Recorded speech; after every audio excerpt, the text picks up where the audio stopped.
कौन होगा आजाद कश्मीर का नया वजीर आजम? जमान पाक में मुशावरत शुरू। साबिक वजीर आजम आजाद कश्मीर अब्दुल क़य्यूम नियाजी की जमान पाक में इमरान खान से मुलाकात। आज इमरान खान की जेर सदारत मुशावरती इजलास तलब।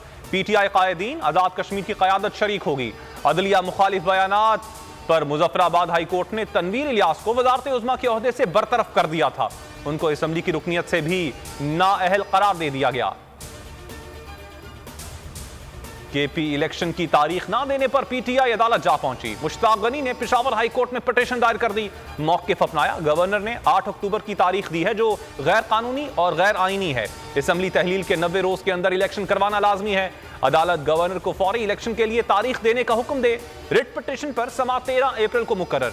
PTI वकील बैरिस्टर गौहर अली खान कहते हैं पिटीशन में KP असम्बली के इंतखाबात की तारीख देने की इस्तदा की गई है। जस्टिस काजी फाइज ईसा के खिलाफ सुप्रीम जुडिशल काउंसिल में रेफरेंस दर्ज। सुप्रीम कोर्ट के सीनियर जज को आर्टिकल 209 के तहत ओहदे से हटाने की इस्तदा। रेफरेंस गुजरांवाला डिस्ट्रिक्ट बार के सदर ने दर्ज करवाया। अदलिया के खिलाफ गुफ्तगू, चीफ जस्टिस के खिलाफ खतूत लिखने, पार्लियामेंट हाउस जाने समेत माली करप्शन के इल्जामात आयद।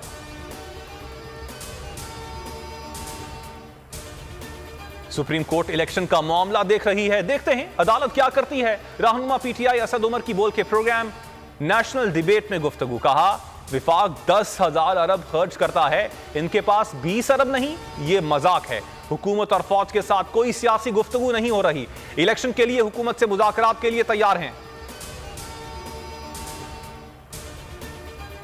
कोई फंड्स नहीं मिले। सिक्योरिटी की कमी का भी सामना है। पंजाब इलेक्शन से मुतालिक इलेक्शन कमीशन की सरबामोहर रिपोर्ट सुप्रीम कोर्ट में जमा। कहा हुकूमत ने इंतखाबात के लिए रकम नहीं दी। सिक्योरिटी की कमी से मुतालिक काम किया जा रहा है। वजीर आजम से अटॉर्नी जनरल की मुलाकात। अहम कानूनी और आईनी उमूर पर मुशावरत की। चीफ जस्टिस से भी आधे घंटे मुलाकात हुई।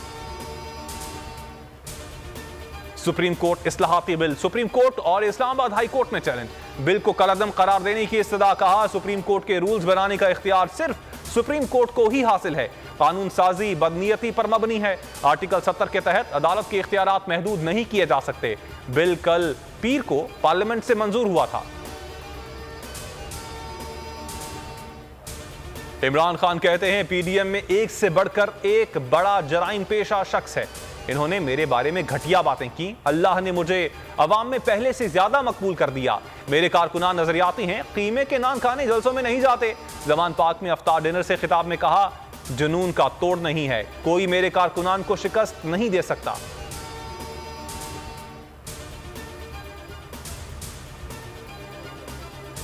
हक और सच की आवाज दबाने के लिए हुकूमत के फिर ओछे हथकंडे।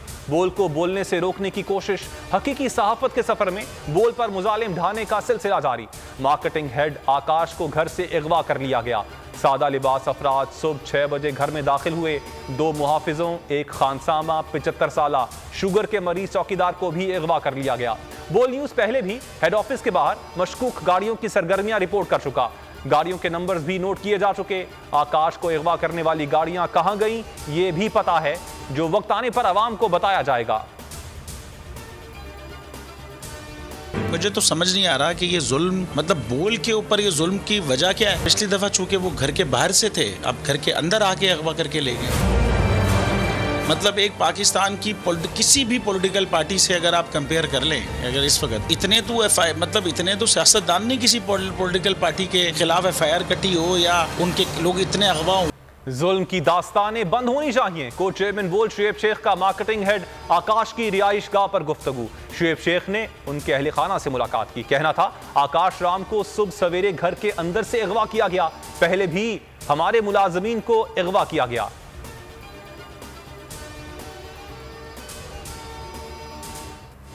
और एग्जैक्ट बहाना बोल निशाना। हकीकी सहाफत के लिए बोल पर जुल्म की दास्तान। जुबानबंदी के हथकंडे। सहाफियों की मावराए अदालत गिरफ्तारी और तशद्दुद। बोल ने डोजियर जारी कर दिया। कहा एग्जैक्ट और बोल के दफातर पर कब्जा किया गया।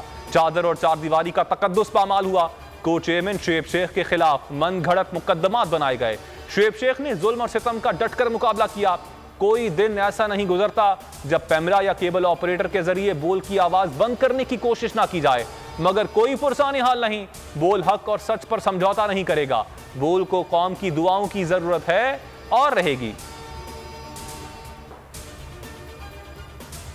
अस्सलाम वालेकुम, आप देख रहे हैं बोल न्यूज और मैं हूं मोहम्मद कामरान। हेडलाइंस आपने जानी, मजीद खबरों और तफसीलात के लिए विजिट कर सकते हैं आप हमारी वेबसाइट bolnews.com।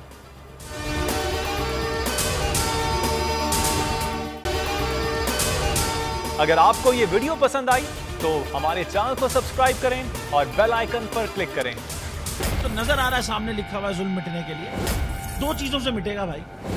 एक, अदल की कुर्सी पे जो लोग बैठते हैं ना, वो अदल के हिसाब से फैसले करने लगे। दूसरा, कौम निकल खड़ी उस जुल्म के खिलाफ, तो जुल्म खत्म हो जाएगा। या इन दोनों में से कोई एक चीज हो जाए या दोनों हो जाए। अगर 420 का मुकदमा था, उस वक्त अदलिया में जो लोग बैठे हुए केस देख रहे थे, वो पूछते ना यार चीट हुआ कौन है। जब उनको दिखता कोई चीट नहीं हुआ, केस खत्म कर देते। तो जालिम जुल्म कर ही नहीं पाता। 9 जजेस ने नोट बिफोर किया मेरे केस को यार, 1.5 साल चला। शख्सी जमानत का केस, सेम केस इस्लामाबाद में कर दिया। एक ही इल्जाम पे 2 केस हो नहीं सकते भाई। मतलब 60 दिन का वक्त होता है। 102 दिन के बाद मैं जीत गया, केस बरी हो गया। 102 दिन के बाद अपील फाइल की, एक्सेप्ट कर ली। नहीं करते ना एक्सेप्ट, खत्म हो जाता ना जुल्म यार। भरी अदालत में मुझे बरी कर दिया, फिर पता नहीं क्या हुआ 2.5 घंटे बाद का नोट बिफोर। मैं नहीं सुनता ये केस, खड़े रहते अपने फैसले पे, मिट जाता जुल्म। अल्लाह ताला ने बिठाया इन कुर्सियों पे इनको यार, ये अल्लाह ताला की तरफ से फैसले करने हैं। तो या तो ये फैसले आएंगे, जुल्म मिट जाएगा, या कौम खड़ी हो जाएगी जुल्म के खिलाफ।